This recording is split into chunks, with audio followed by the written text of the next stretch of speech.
on CentOS. So some of the roles will be supported only on Ubuntu, some of the roles will be supported only on Red Hat. So based on the distribution, we need to select the roles. And also one more criteria we can see is the number of downloads. This is 168, 263, 794. So based on the popularity also we can see which role is popular, and based on that we can download.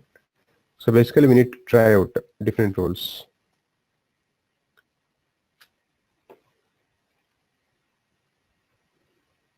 So this is a role. You can always go through the README, and this is how we install. If you have the network connection, simply execute this command. That will install the role on the machine. Install in the sense it will download and install. And these are the distributions on which it is supported: RHEL 5, 6, 7, Fedora, Ubuntu, and all. Right. So the Precise, Trusty, and Vivid. These are the different versions of Ubuntu on which this particular role is supported. Right.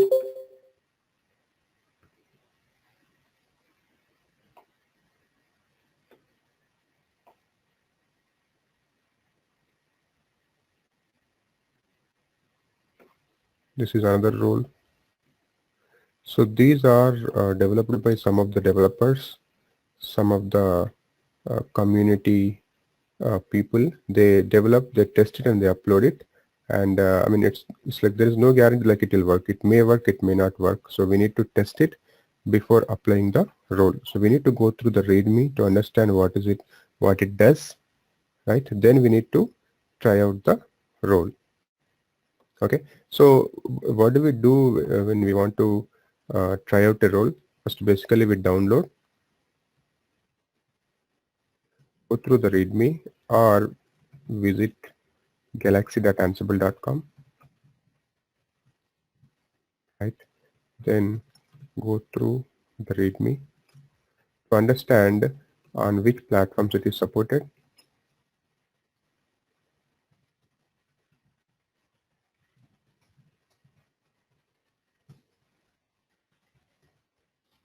Then download using Ansible Galaxy command.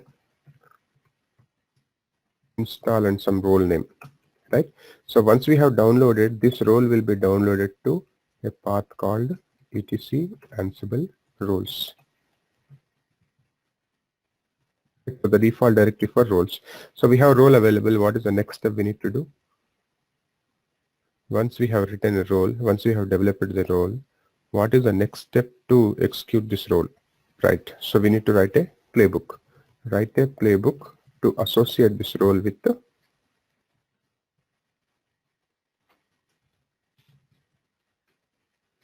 host. Right. So the machine on which machine you want to execute this role. Right. So we'll try to download one and try to install it on the master. So basically when we say NTP, there will be some packages which will be installed. So I'll just see if there are any packages.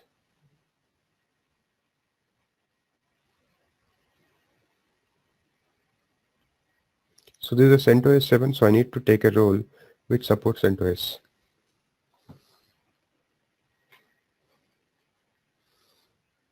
Okay, this NTP date is there. Let us remove this as well and see if it installs. And let me go to etc Ansible roles, and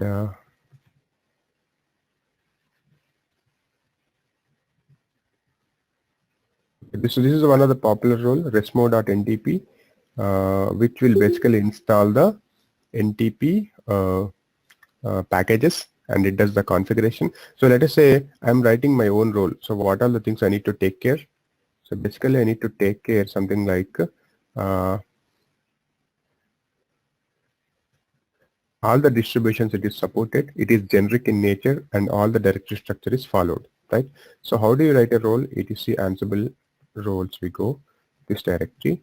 Under this we create a directory, let us say NTP. NTP is my role. Then what are the things I need to take care? So where the execution starts, tasks, main.yaml. Then this we discussed, I think, what are the things we need to have? Vars directory to define the variables, defaults directory to define the defaults variable, and then handlers directory to define the handlers, and then what else we have? Templates directory to have some templates copied to the remote machine, and then we have files to copy the files from master to the remote machines, and then what else we have? We can have something called meta directory. This is something like a readme. It's for documentation, right? So if you want to have some tests associated with a particular role, that also we can have just to execute some tests, right? So how do we want to execute this role? That information also we can have in tests. So these are the basic directories which we'll have when we are writing a role. And what is it? It has to be generic in nature. So how do we write a role that has to be generic in nature? So it has to work on Ubuntu, in the sense Debian family, or it has to work on Red Hat or CentOS or Fedora or whatever, right? So for that, what we do is, let's say the family is Red Hat. So how do we get this variable from machine, from agent? Let us say you have 5 agents. One of them is Ubuntu, the other is Red Hat. Now I need to write a role that actually works on all the machines. If I just execute on any agent, it should work, right? So I need to take care of the distribution. I need to take care of the service name. I need to take care of the package name. Let us say Ubuntu, it's a different package. Ubuntu, it's a service name is different. Red Hat, it is different. So all these things I need to take care while writing the role. So how do we take care? So basically we need to use facts that will get the variable name from the agent. For example, Ansible underscore OS underscore family. And the second thing is we need to make sure that we need to write a condition that will check whether the particular machine is Ubuntu or Red Hat using what? Using when, right? So when is like if condition. This and all we have seen in while seeing the basic playbooks, right? So the same thing will be inside the role. This is like a ready-made thing which is already available. So we don't even have to write. We can simply download and use it, right? So how do we download? Go to galaxy.ansible.com. Just explore the role and download it and use it inside the playbook. So there will be some kind of YAML syntax, some kind of Python syntax which will be associated with the role, and that we need to try out and understand to figure out what is it doing. And sometimes it may fail, and sometimes you may need to have customize the role to suit the project requirements, right? So this is downloaded. So now if I go to etc ansible roles smo.ntp, so I'll have these directories, right? So these are the things which I've seen in the previous roles, right? So the execution starts from tasks. Let us go to main.yaml, right? So include vars will include the variable Ansible OS family, right? So this is basically this will load, import the file, right? Include underscore vars.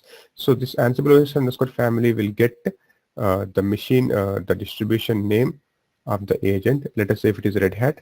So the file which will be included is redhat.yaml or debian.yaml. And there are tags. So configuration, package, service, etc. So these packages, these tasks from the playbook will be executed, right? So it will basically check whether the OS family is Red Hat, then install NTP packages, right? If it is Debian, it will install that, and it will restart the service, which is NTP. Again, this is based on the distribution, right? And it will also copy a template file called ntp.conf.j2 to destination etp.ntp.conf on the client, right? So basically it has to install the packages, it has to start the service, it has to copy the template. So these are the three things which it will perform, right? So let us go to the vars directory and see what all he defined. So this is a main.yaml. What is there in, okay, Debian dot. So in general, when we have written only main.yaml because the playbooks which we have written, the roles which we have written will work on any distribution, right? But if you want to take care of the distributions, we need to write a separate file for each distribution, because in Debian the service name may be different, in Red Hat the service name may be different, right? See, the path of the file, configuration file will be different in case of Debian and service name is also different in NTPD in case of Red Hat, NTP in case of Debian, right? So these are the things we need to take care. If something is different, then we cannot directly define in main.yaml. We need to have two separate files so that when the playbook is getting executed, it will load particular service, particular variable which is related to that distribution, right? So now we have downloaded the role. So let us create a playbook that will simply associate with this role. Right? So how do we create a playbook? Let us say I'll create a playbook called ntp.yaml. Then I'll write something like I want to execute this on web servers, right? And the roles is, I'll just say, I'll just paste the name of the role. So let us try out this will work or not. So I'll simply execute Ansible playbook ntp.yaml.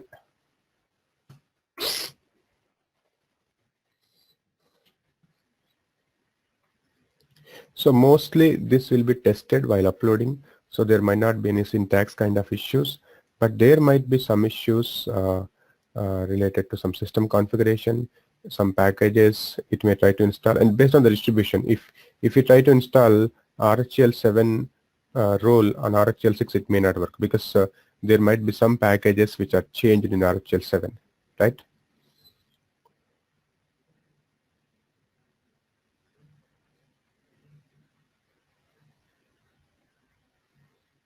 So this, since this is Red Hat derivative, in the sense CentOS, Fedora, Red Hat, all these are Red Hat derivatives, right? So it will install the required packages and it will skip the other Debian related packages.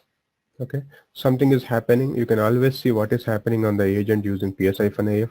Let us say, I think it is installing some packages. You can just see ps-ef grep for em. So something is getting installed and you can see that internally there is a Python script that is getting executed and it is installing NTP, right? So Ansible is all about, Ansible is written in Python. So most of the time Python modules, Python scripts will be executed. Okay, something is changed. So if you see change equal to 4, it might have installed the packages, it might have started the service, it might have copied the configuration file to the destination, right? And if you see NTP packages are installed or not, earlier there was no packages, I removed them, and let us see if it installed. Okay, so these are the two packages which are installed. I see the status is running, right? So there would have been one configuration file which is copied that using the template module, right? Is this clear? So this is how we download a module, role from Ansible Galaxy, and we can use it inside the playbook. So the concept will be same for all the tools like Chef or Puppet or SaltStack, right? So basically there will be a website, there will be a repository of the playbooks. Here we call playbooks, in Chef we call cookbooks, in Puppet we call manifests. Ansible Galaxy we call in Ansible, Puppet Forge site we call in Puppet, Chef Supermarket we call in Chef, right? So we download something and we use it. They are called cookbooks in Chef, or they are called modules in Puppet, which we download from the centralized repository, right? We'll see them while we are going through Chef or Puppet, but for now this is how Ansible Galaxy works. So we can go through any particular role which is based on the requirement, right? So now we have seen NTP, so maybe we can go to some other role, and based on the distribution, NFS role, NTP role, LDAP role, or what is that, MySQL role, and download it, and based on the requirement, and we can use it, right? So how do we directly use it? First, we need to execute this command Ansible Galaxy install, and this is the author name, right? And then use it, or something like there will be some popular authors, right? You would have downloaded the what is that, Vagrant box, right? So that was developed by this guy, Birling. It is his username. So these are the roles which this guy has developed and uploaded to Galaxy. We can write our own role and upload it to Galaxy, right? So people will test it and upload it. So based on the author also, we can search for a particular role and download it and install it, right?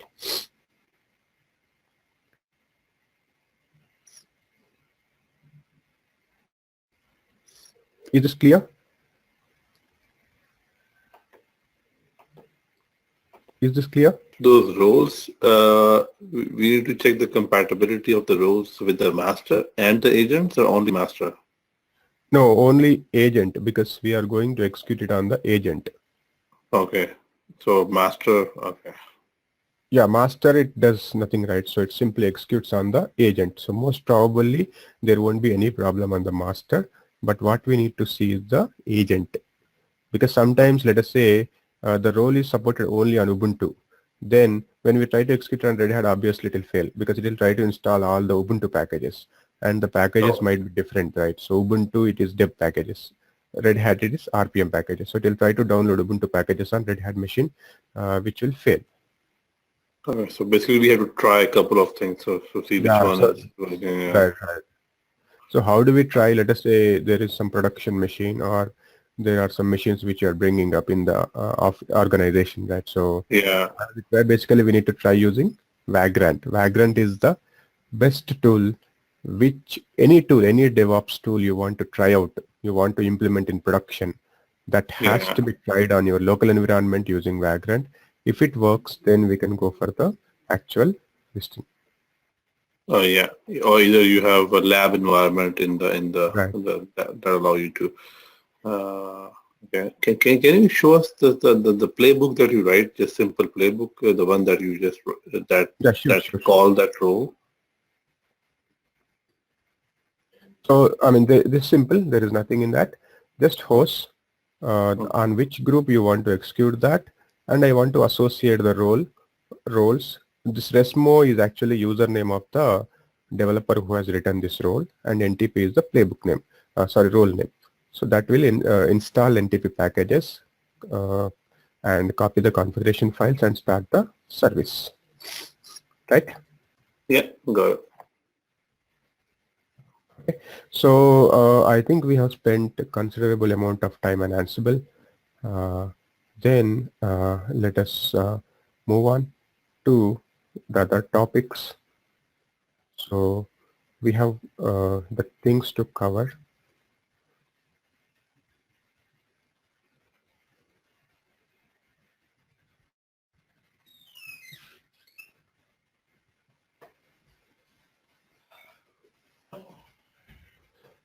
Right. So basically, let us say what are the source control or what are the version control systems we have. Right. So why do we need a version control system?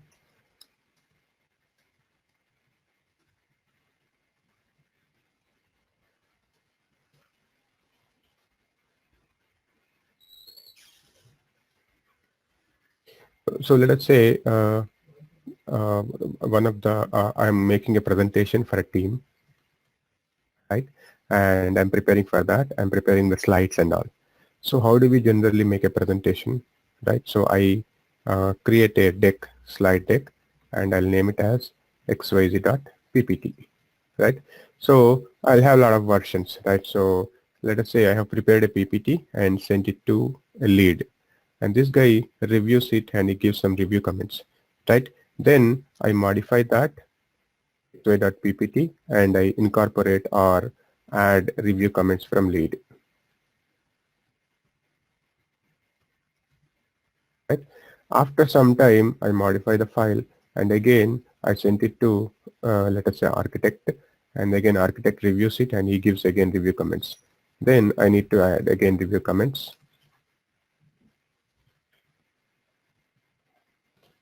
Right? And after some time, let us say some other guy, a manager reviews it and gives the review comments. And let us say at this point of time, I'm simply modifying the file. I'm removing some changes, adding some extra changes. So let us say at this point of time, I wanted to have something which I already removed as part of the review. Then how do I get back this version? How do I get back the change which I removed? So once I removed it, I'll not be able to, get it. I need to again rework to prepare the slide, right? So this is the practical example. So what do we do? So generally we create with different versions. So xyz.ppt and we call it, let us say for the first time you prepared, we call it version 1, right? And then you incorporate it to the comments, then we call version 2, right? And then after some time somebody else reviewed it and we call version 3. So what is happening here actually? So we are not deleting the changes, but we are maintaining the different versions. So at this point of time, if I need some changes from version 1, I can always get it from version 1 and copy it to version 3, right? So here we are maintaining the versions.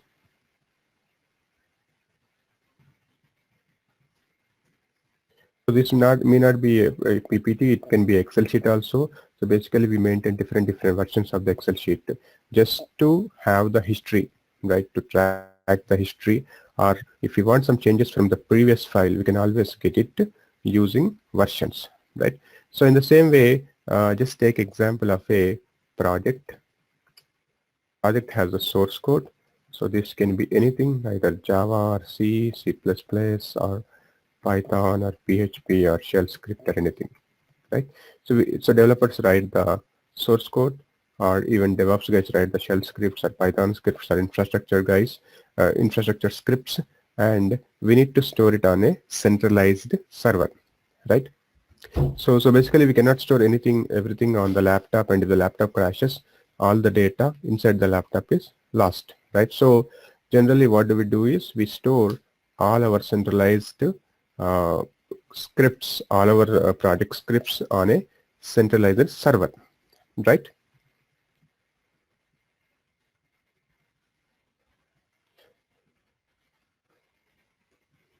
Let us say there is a file called sample.sh, and a developer 1 started working on it and he has written 100 lines of code, right? So same day after this guy has committed the changes, and developers 2 has started working on it and he added 10 lines and it has become 110 lines, right? In the same way developer 3 has come. So let us say developer 1 is from India and this guy is from, let us say, some other country, right? And the same way developer 3 has come and he started on working on the same file and removed 10 lines and added 10 lines.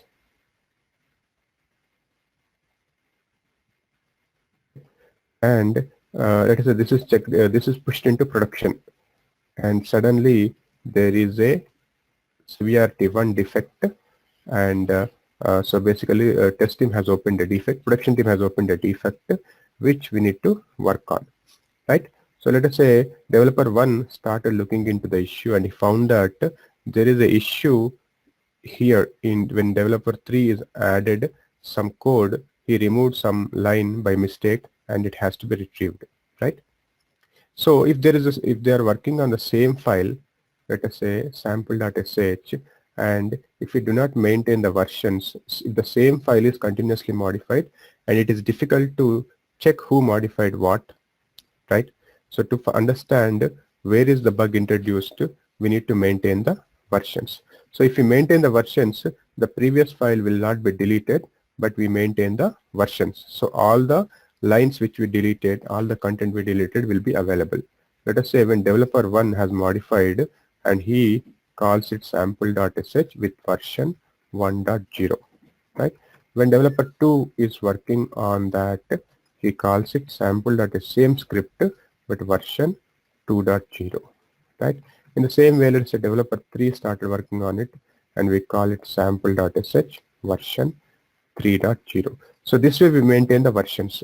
So we can easily find out by checking the differences between these files, where is the bug introduced, in which feature it introduced, and what is the syntax error, what is the functionality error, etc.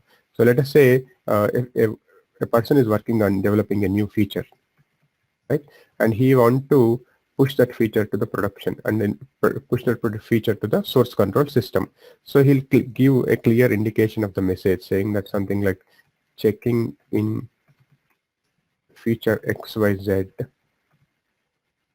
with this version 3.0. So if there is something failed, it was working with 2.0 and it is failing with 3.0 means because of this feature. So this guy has introduced some bug into the system.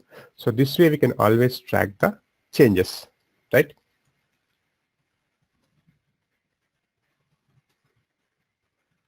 Another advantage, let us say there is a project which is running from 5 years and there is a new developer who joined into the team and he is working on the code. To understand what is happening, let us say he is looking into a code which is written 5 years back, right? So to track the changes, to understand which feature is introduced in which version, so for getting the history of the code, version control system helps. So these are the advantages of maintaining the version control system. So we can find out where the bug is introduced. We can track the changes. We can see the history, where and at what point of time which feature is introduced, right? So we have several version control systems like ClearCase, SVN, Git, etc. These are the version control systems. So the most popular one is Git.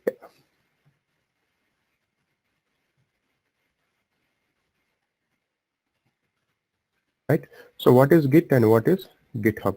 GitHub is the centralized server where we store our source code.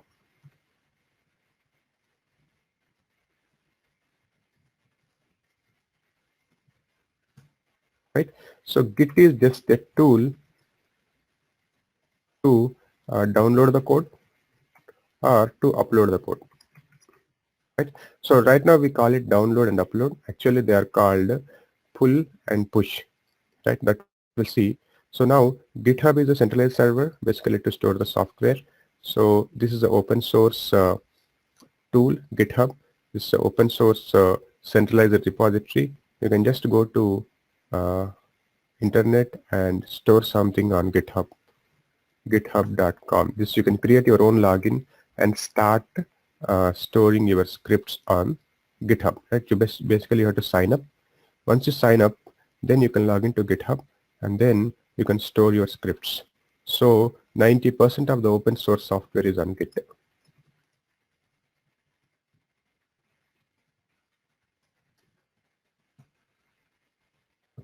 So who developed this Git?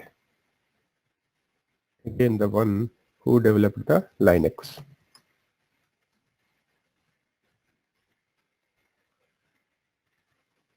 This guy developed Git, and GitHub is a centralized server wherein we can store our software, source code, and Git is a tool which we need to download in the laptop, in the desktop based on the distribution, and we use Git to download the code or upload the code to the source repository.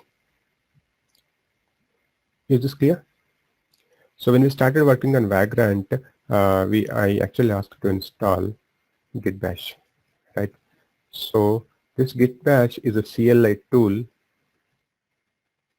command line interface tool to download or upload code, right? So all the Git commands will work on this. So if you just type Git, it will give the help page. The command is Git. If you just go to your machine, so let us say I'll just come out of this, just come out of the master, exit. Now I'm inside my Windows machine. right? And if you just type git, it will give the help page, right?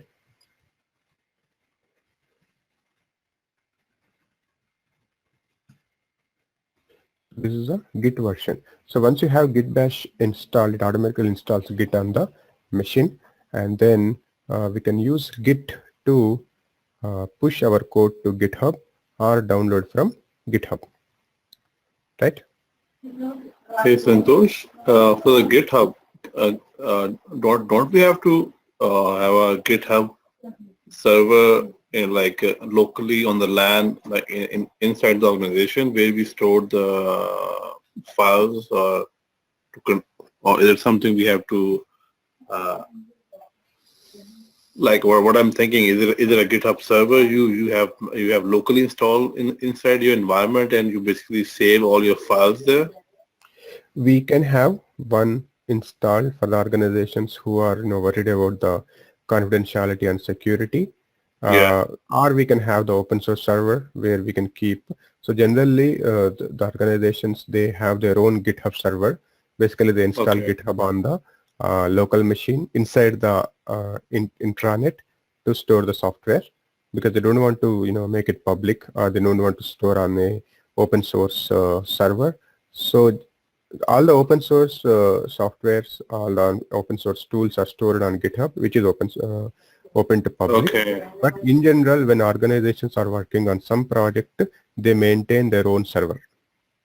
Yeah, the whole thing is, especially in banks, they have, so they have the, so to spin up your own server. So is there a requirement for the GitHub, or just it's a package installed on Ubuntu or Red Hat? Yeah, so that's like we need to install and make some configurations for setting up GitHub. Okay, sure. Yeah. So what you need to understand is GitHub is a centralized server where we dump our code, where we upload our code. Git is a tool to facilitate that uploading, downloading the code from the centralized server. So the question is, we have SVN, we have ClearCase and all other version control systems. Why Git has become so popular in the open source world, right? So Git works on, Git is actually distributed. In the sense, we download everything to local machine and we start working on the code, right? You have a centralized repository GitHub, and there is a project called, let us say, project_sample. Right? Then there are some files. So what happens for the first time, let us say in one organization, there is a team and there are some 10 members who are working on it.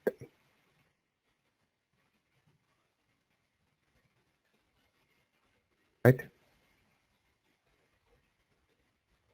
So for the first time, let us say an architect created a GitHub account for the organization, and he added some prototype files or sample files. Now what happens is these 10 members can download all these sample files into their local machines, and they can start modifying on it. They can actually start coding. They can actually write scripts using that prototype. So these are like sample files. This guy created one account for the organization, and all the team members download that code, sample code, and they start working on that code, right? So let us say dev1, developer1, developer2, developer3 are working on the code, and they all downloaded the code. They have the code available in their local machines, right? Then let us say this guy is working on feature 1, and this guy is working on feature 2, and this guy is working on feature 3, right? And they modify their files. Let us say feature 1 is file is feature1.sh, and this guy is feature2.sh. Is working on feature3.sh, right? So there is a feature file which is like a sample file, and they start modifying that and they write their own code, and they at the end of the day they have to upload again the code to GitHub, right? Once he uploaded, then this guy reviews the code, and if he feels that there are some modifications to be done, then he'll let the people know like these are the modifications which you have to do. Then again, the developer one again works on the comments provided by architect. Then he again checks into the GitHub. So this is how the process goes, right? So there is a GitHub and there is a project created. There is a repository created inside the project, and then people download that project. They start working on their own changes. Once they are done, they push the code again to GitHub, and then this guy reviews it. He can approve or reject, or he can provide the comments, and then these people will starting on the different changes, and they make the changes and they again send it to GitHub. They again push it to GitHub. So here the advantage is every time you push the code, there will be a version maintained, version 1.0, version 2.0 or something like that, right? So you can always track the changes. What is the difference between the previous version and this version? What is changed? What are the comments provided by the architect and how they are addressed? So all these things we can take care, right? So compared to other version control systems, Git is popular because everything we can download into our local workspace, right? So using git clone or git push command, pull command,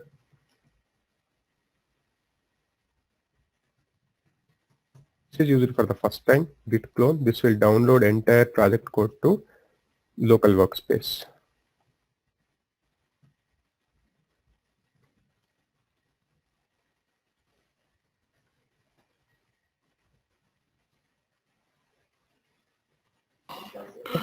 Is all the members going to use their own account? They're going to use just one account, all of them, like? No, everybody will have different accounts. So when you, Okay. for the first time, you create your own account, and then you will be given access to that account. Then people can download from centralized account. So I think GitHub basically track the changes looking at the account, who's downloading, right? Something like that. Yes, it tracks everything. Who is downloading and who is checking in, who is pushing the code, who is making the changes and all that stuff. Okay. Okay. So using git clone, we download the entire code to the laptop. Once we do, so we have to give a link here, git clone download from here, right? Once we download it, we have the source code available on the local machine, right? So once we have that available, we can start working on the code, right? So let us say git clone has downloaded a script called sample.sh to my local machine. Then I start working on it, sample.sh. I add 10 lines.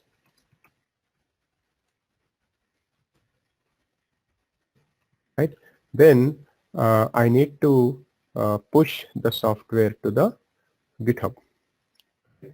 How do we do that? So that is what is different when compared to the other version control systems. So Git has something called a staging area, index area. Then, so when we, for the first time, when we modify the file, what we need to do, it's not like a direct completely pushing it to GitHub. There are different phases involved, right? So we need to do something called git add, adds to the index area. Then we need to do something called git commit, adds to staging area. So when we do this, we have actually not yet added our changes to the remote repository. This is to, we have modified something and we have asked Git to track the changes using git add. And when we say git commit, we have committed to the local repository. So Git maintains two repositories. One is on the local machine, the other is on the remote machine, right? So this is your laptop, let's say, and this is your GitHub. This is the remote machine, remote server where we are storing the software.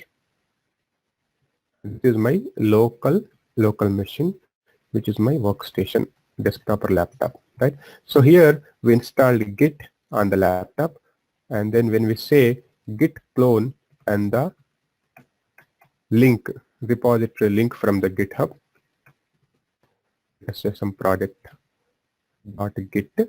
what we get is we download the entire code to laptop. Then we can go to the directory, let us say project, and then we can start working on the files, right? And then once this is done, we need to push the entire software to GitHub so that it is sent for the review and the review comments are updated. So what do we do? First, we need to add git add dot. This will add to one area called index area. This is just to make a change, make track of all the changes which we are doing on the local machine, right? So once that is done, what we do is git commit with some message. Let us say -m adding feature XYZ, right? So this is called staging area, right? So here it is like committed. We are committing the changes to the local repository. Now this will generate a key. Every commit will have a key generated. So once this is the most crucial step. Once we have committed, these changes are committed to the local repository, which is staging area. Now we just need to push these changes to GitHub. This is something like we are pushing the changes. We are simply copying the changes from local repository to remote repository. So this is my local repository. This is my remote repository. So now I did git commit, then I need to do just git push. So this will copy the entire source code from the local machine to the remote machine. Once we do this step, then we have everything available on the remote repository. Is this clear?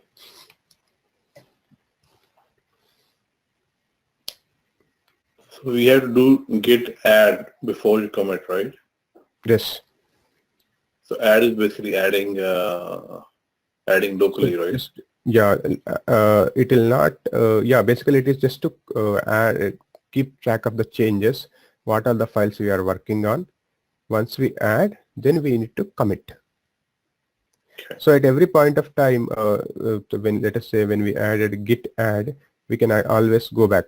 I don't want to add this file. We can remove that file from the track. Okay, so basically it's loading the file in your console. Area, right. Like that, right? Yes. So you can remove it. If you said how you remove it, git remove. We'll see. Okay. There are commands. Okay. So, but basically this is the concept. So you download entire thing to your workstation, laptop, then you start working on the code. And once the code is ready, we do git add to index area, then commit to the local repository. It will generate a commit key, then just push it. That will push it to the remote repository. So till this second step, the changes are not available on the, once you do this second step, before third step, the changes are not yet available on the GitHub. Only when we perform step, all the changes will be copied to remote repository. So there are only 4 commands: git clone, git add, git commit, git push. Any limitation on the file types that we cannot like any file, anything we can push. Even we can push binaries also, but GitHub is meant for storing the source code only the source code, shell scripts, Python scripts, Ruby scripts, PHP scripts, or .c files, .java files kind of stuff. Okay. Okay. If we want to push some binaries, we have another tool, something like Nexus or Artifactory, where we store our binaries artifacts. Santosh, GitHub is maintained by third party or their own? Every organization has their own. It's not like every organization, but some of the organizations who bother about their security, who don't want their source code to be available on a open source tool, they have their own server setup, they have their own firewall setup, so that other people cannot access. They maintain their own server in the intranet. Or some startup companies there, though they're never bothered about confidentiality or security. They can store it on GitHub. As I said, 90% of the open source, the Linux entire kernel is available on GitHub. anybody can go and see and modify their own changes to kernel, right? So open source tools are available on GitHub.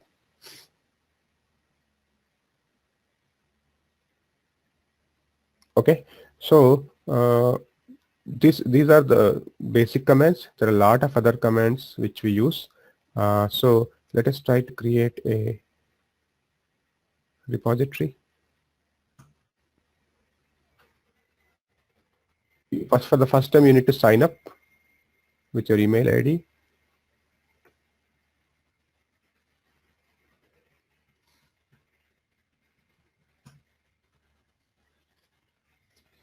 And you can start a project. Inside the project, you can have multiple repositories. These are the repositories. I can start a new repository.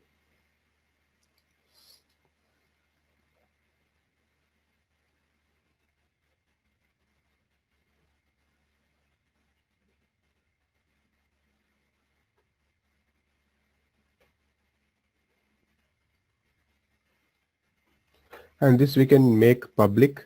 Anyone can see this repository, or we can make it private so that only with specific people can access it. But as you see, if you want to use private, we need to, upgrade our account. This is not an open source, right? In the sense, for using the repository for private things, we need to pay for it. If it is public, it is open source. Freely we can use it. So I'll just say create a repository. Okay. So once we are done, it will create a repository. So these are the commands which we need to execute. So for the first command, for the first time, we need to do something called git init. This will initialize the git. It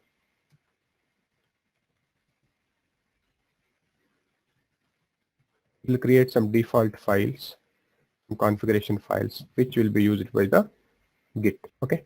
So let us say we created the repository.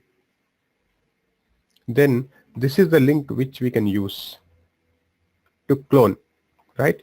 So repository .git. This we can copy and clone. We can, all the files inside this repository will be downloaded. These are available in two ways. One is HTTP, the other is SSH. So this is the SSH link. This is the HTTP link. Anything we can copy and use it. If you are working on Linux machine and I want to check in my software directly without coming into Windows machine again, so I can use my SSH. So the SSH keys I can add in GitHub so that I can directly communicate from my Linux machine to GitHub. I can do that using SSH, or I can using HTTPS, right?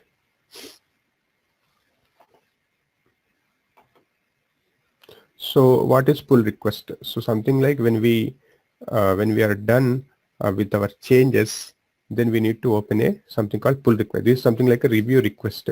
So I'm asking my lead or developer to, I have done my code changes, please review or please provide the comments. That we can do using opening a pull request. This is the README. So you can put your own README here.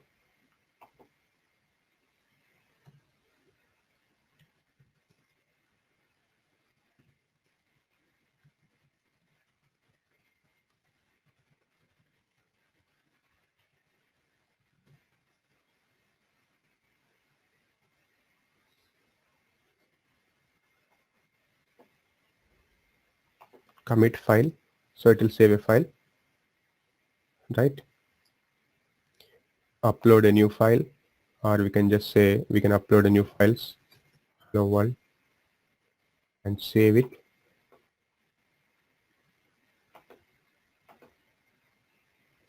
Let's say index.html.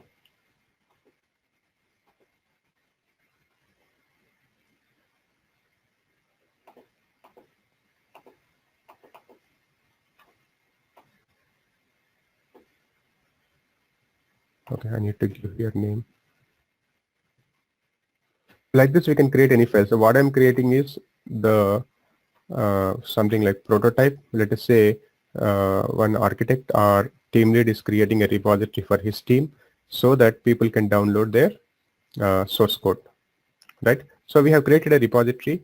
and using this link, clone or download, you can copy this link and go to, so this is GitHub centralized server, not my local laptop. This is centralized GitHub where I created a repository and created 2 files, right? Now I'll go to my local machine. I'll create a directory somewhere, something like this.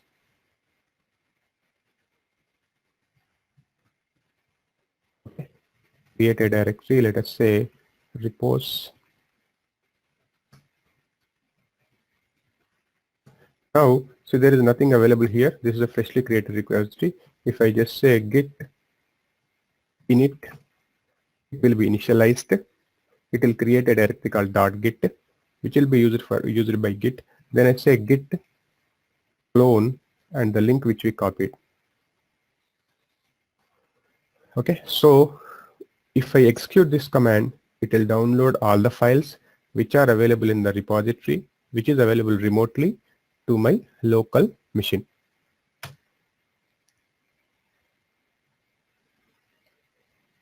Okay, so this is simply downloading the files.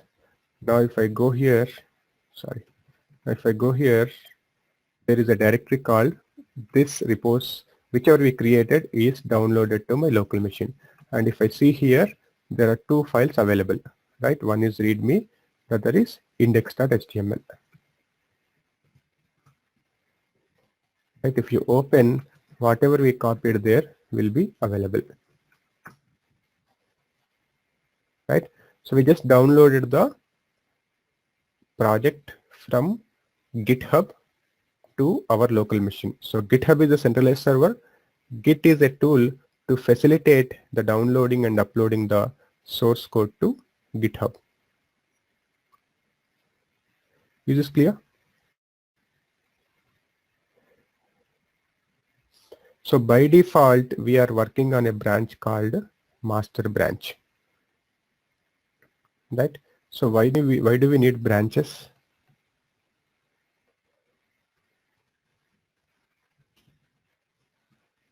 So let us say by default we are working on master branch.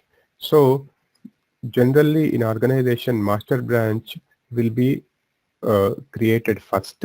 Then out of that we create other branches, something like develop branches, feature branches, etc. Right? So this master branch will be always stable. We will not experiment on this because this will be always production deployable. At any point of time, I should be able to deploy my software from this master branch to production. And what we work actively on is develop branch and feature branch, right? So we develop something here and we work on the develop branch. And when, let us say, a developer is working on a feature, he'll not directly work on master branch. What he'll do is he'll clone master branch. He'll create a new branch. So what will happen is, so there is a master branch. Let us say there are some files. So from here, we create another branch called, let us say, develop branch. So this develop branch will have all the changes, all the files from master is simply replicated. And on top of this, we can change our files, features, files, right? And we test this, and if it is working fine, everything is fine. At the end of the release, we merge this to master branch so that all the source and features from develop branch will be available on master. And this is how we ship this to customer. We ship this master branch to customer. But what we work on is develop branch, or let us say there are multiple people working on it. They create their own branches, right? Feature 1 developer created, and then feature 2, the other developer created. They start working on their own branch. They do unit testing. If it is working fine, they merge it with the develop branch. And here also they do some integration test. That is also working. They merge it to master branch. Nobody will work on master branch directly. What they work on is these branches. Is this clear?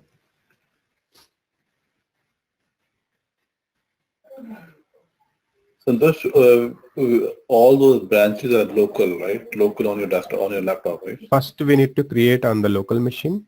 Then we need to push it to the remote machine. These branches will also be available on the remote machine once we perform all the steps: git add, git commit, then git push.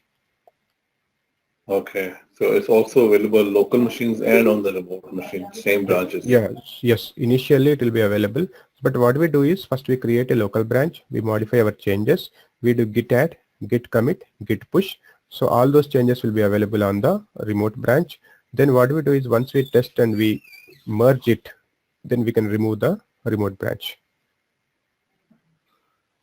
Yeah, that part I understand, but these branches are still not clear. Like Branches are branches, you not clear. manually, yeah, you manually create those branches on Yes, local because when you open your Git, it shows master. By default is master. You're working in master. right. So I'll show you. Don't worry. Git branch will show me what is the current branch I'm working on. I'm working on Git master. We are not supposed to work on master, but we have to create our own branch. But for now, let us say I am working on Git master branch only and I want to commit something. What is that? Index.html. So I have this file, so I'll add my own file to my own line to it. Hi world. I'll just save it. Right. So I saved it on my local machine, not on the remote machine. If you open index.html, this doesn't have any change, right? This is still showing hello world. Now I'll go here. I modified it. If I open index.html, I have two lines. Now if I say git status, it says that there is a file which is modified on your local machine, right? So what is the next step? I need to add it. So git add dot. This will add it to the index area, right? Now if I do git status, it says there is a file modified and you have to commit it to the staging area. So how do we commit it? I'll say git commit -m adding. So some message we need to give. This message is mandatory. Sorry. Git commit -m adding my first file. Let us say changing my first file or something. Now this file is changed one insertion plus indicating that one line is added. We'll see whether that file is modified here. We'll just refresh. Nothing is modified because we just committed our local changes to the local machine, not to the remote machine. We have not yet uploaded our changes to the remote machine. Now if I do git push, enter.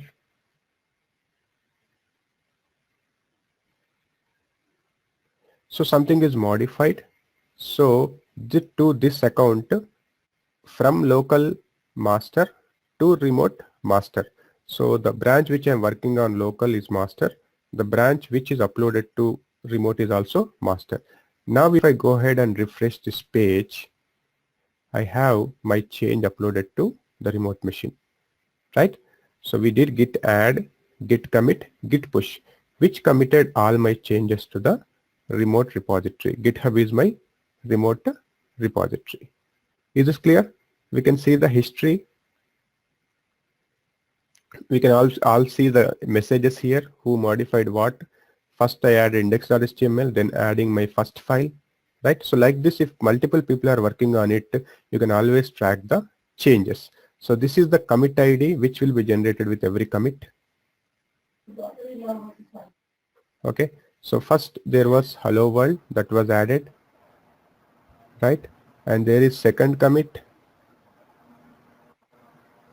See here you can see hi world. This second line added, plus indicates that it is added, right? So like this it works. Is it clear? We have not yet started working on the branches. We have started. We just we have Git to upload or download software to GitHub. Then we just created a repository. We created some files on the remote repository. We downloaded them using Git clone, and we added our own changes and we pushed the software to remote repository. But this is not Santosh, this is Lakshmi. But we can see only one file on GitHub because we have modified, right? Where is the old file? Old file will be available in the repository. Two files. This is two files. We modified this.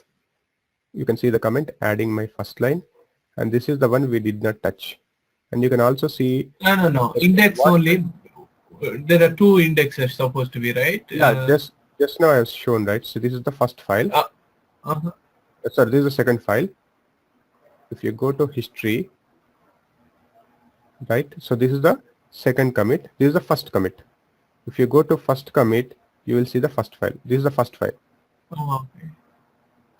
See, there is no second line added here. There is only one line, right? Yeah.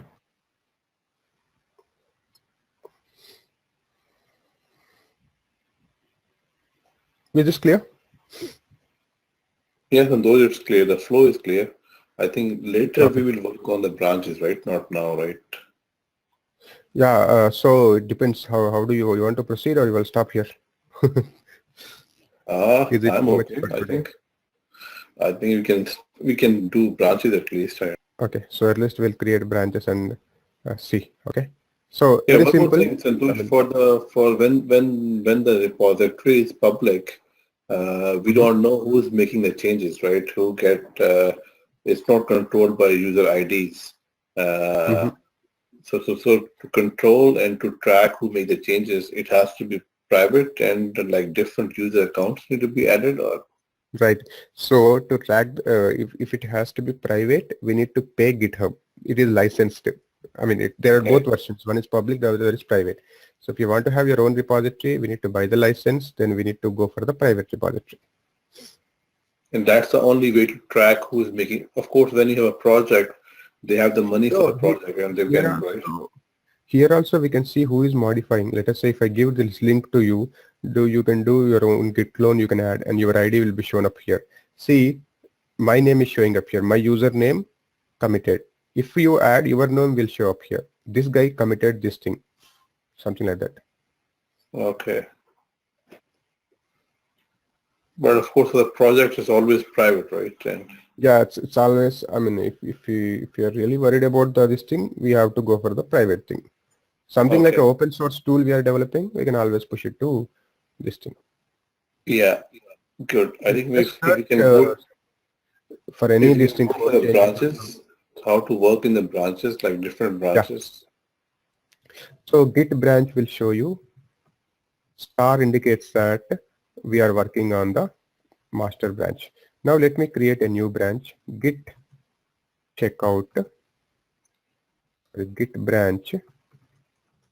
I'll create a new branch called develop branch.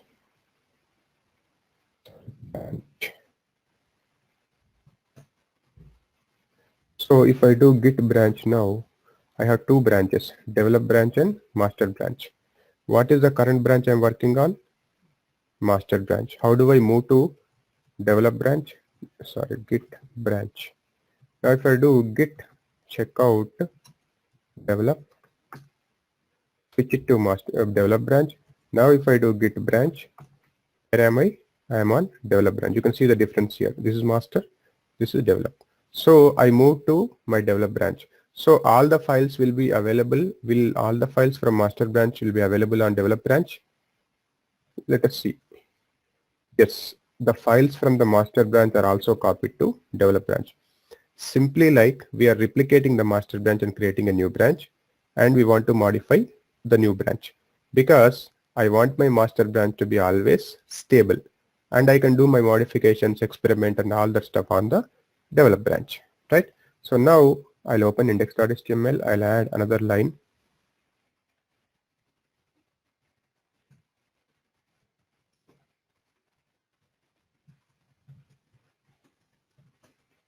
This is just for the demonstration purpose. What we write here is source code. I am just writing something, but here we write the shell script or C code or C++ code, right? Now if I do git status, one file is modified.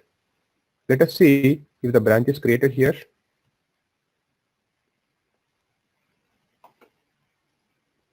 Here it shows branches. There is only one branch because we have created in the local. We have not yet pushed our changes to remote, right? Now what is the next step I need to do? Git add dot. What is the next step I need to do? Git commit -m. adding a feature XYZ for develop branch. Enter. So something is committed. Is it available now? Will it be available here? Is it going to automatically create the develop branch on the remote machine? Not Will now. we- We just Okay. committed to local repository. It will create in the next step. Oh, Right. okay, yeah. Committing. Okay, yeah. We are committed to local repository. We have not yet committed to remote repository. We have not yet pushed the changes. Now the next step is, what is the next step? Git push. Push. Push. But we need to create the remote repository, remote branch also, right? So now Yeah. we have created on the local machine, but we need to also create on the remote machine.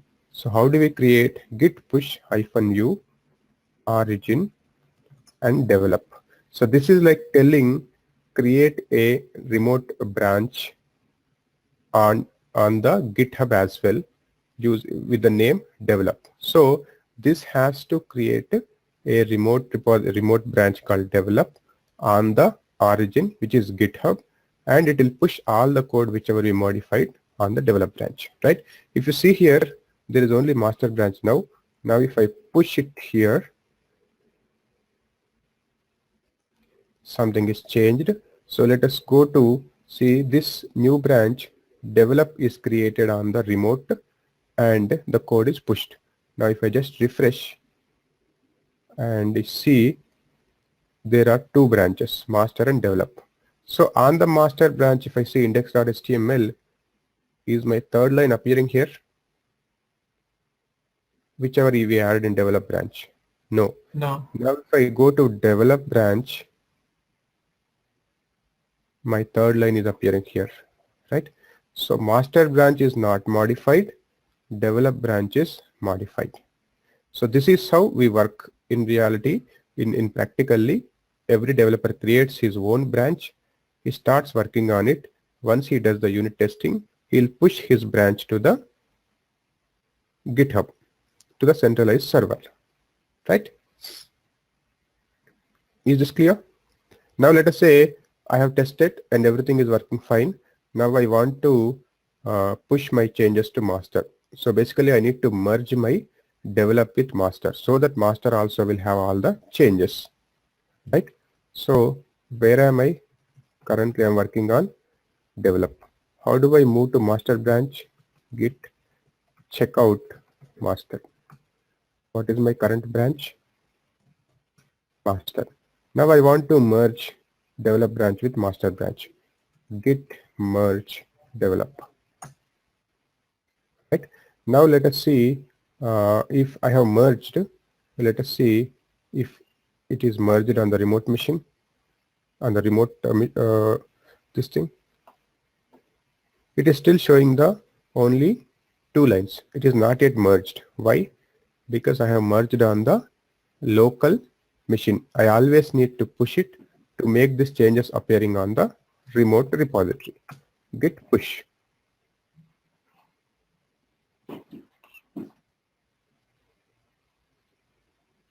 Okay, let us see what is happening here. If you see here now, master branch also has the changes from the develop branch. So now master is develop, both are same. Develop branch is merged to master branch. So all the files in develop branch will also available in master branch, and this we can ship it to the customer. I mean, not the source code, we compile it and with that binary we ship it to the customer. So this is how it works. We create the binary. No, Santosh, merge is not going to delete branch, right? Sub branch. Merge is not It going is- to delete, deviate. Yeah. No, no, It will no. not delete There, unless still you we are delete. seeing so. Sorry, still we are seeing? Yeah, still we are seeing a develop branch, right? Even after merging. Yeah. So after merging, it is optional. You want to delete the branch or you want to keep it. So we can delete the branch as well. But now all the changes are pushed to master branch, right? Yes. Master branch has all the changes. If you want to keep it, you can keep the develop branch, or if you're done, we can remove the develop branch. Okay. Is this clear? There are two branches. Let us say I want to delete Yes. develop branch. Which branch? Delete develop. Now if I say git branch, sorry, it created a new branch. I think I have to use hyphen. 1 minute. So git branch has 3 branches now. Delete also is a branch now. So I need to use something called hyphen. Git branch help hyphen D or hyphen delete. Hyphen delete. Deleted. Hyphen delete also there is a new branch created that also will delete. Now what all the branches I have? I only have master. Right? So this is how we can delete a branch. Is this clear? Yes, Santosh. Okay. So So we'll stop. just one more question for the project. Let's say if you have a project and 3 team members, and the project manager gonna add 3 accounts under his main account and give each account to each team member to work on. So project manager can create a centralized repository. He can add his files and he can just give the cloned link, this link. Okay. Right, and Okay. he can give. Then people will sign up, and they give their user ID to the manager. Then manager can give permissions based on the role. Right. Let's say I want to give admin rights to architect. I want to give only read permissions to a junior developer. I want to give read and write to a senior developer. So that way we give. So what all he gives is this link. Okay. Clone and download.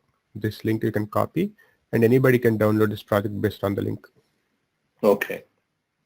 Okay. Is this clear, everyone? Okay. So we'll stop here. We'll see some more Git commands, very important commands, and Git is really important if you want to work in DevOps area. And it's like, I mean, for the people who are new to Git and they joined coming from different technologies into DevOps area, and you are supposed to learn, or you're supposed to know all these things. It's like you joined a new organization and the first thing you work on is Git, right? So you definitely should have the knowledge on Git, irrespective of the tool what you use, irrespective of the software, Java, C or C++, but definitely you have to understand what is Git, right? So make changes, you download the code, you raise a pull request, you clone it, a lot of things which we need to learn in Git. And this is the first thing anybody expects. First is the Linux commands, the next thing is Git. Okay. So we'll stop here. We'll continue tomorrow.